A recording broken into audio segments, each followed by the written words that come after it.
अयोध्या नगरी पूर्णतः सजून गेलेली आहे। तसंच आजपासून प्रभू श्रीरामांचं जुनं मंदिर हे दर्शनासाठी आत्ता बंद करण्यात आलेलं आहे। आज आणि उद्या विधी करून आताचे राम, लक्ष्मण, भरत, शत्रुघ्न आणि हनुमान यांची विशेष पूजा होणार आहे। आणि याचा आढावा घेतला आमचे प्रतिनिधी गणेश ठाकूर यांनी।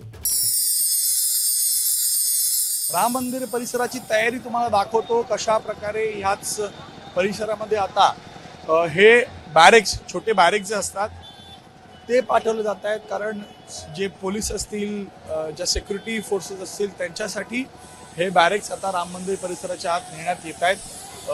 अशाच प्रकारे आज सबंध दिवस इथून आतली व्यवस्था पूर्ण करण्याचं काम सुरू होणार आहे। आणि आपण पाहतोय आज राम मंदिर बंद करण्यात आलेलं आहे।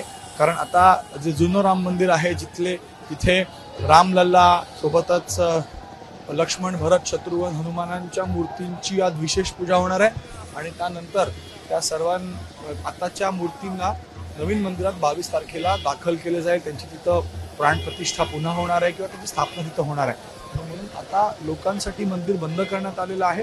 पण हे सर्वजण इथं आले आहेत आणि आता ही तयारी पाहतोय। राम मंदिराच्या आत हे बॅरेक्स जात आहेत। राम मंदिराच्या आत विशेष तयारी सुरू आहे 22 जानेवारीसाठी आणि जय्यत तयारी आहे। फुलांना सजवलं गेलं हे परिसर आणि अशा ह्या वातावरणामध्ये राम मंदिरातला 22 जानेवारीला होणारा सोहळा पार पडणार आहे। कॅमेरामॅन अनिल संगरेसह गणेश ठाकूर, एबीपी माझा, अयोध्या। एबीपी माझा, उघडा डोळे बघा नीट।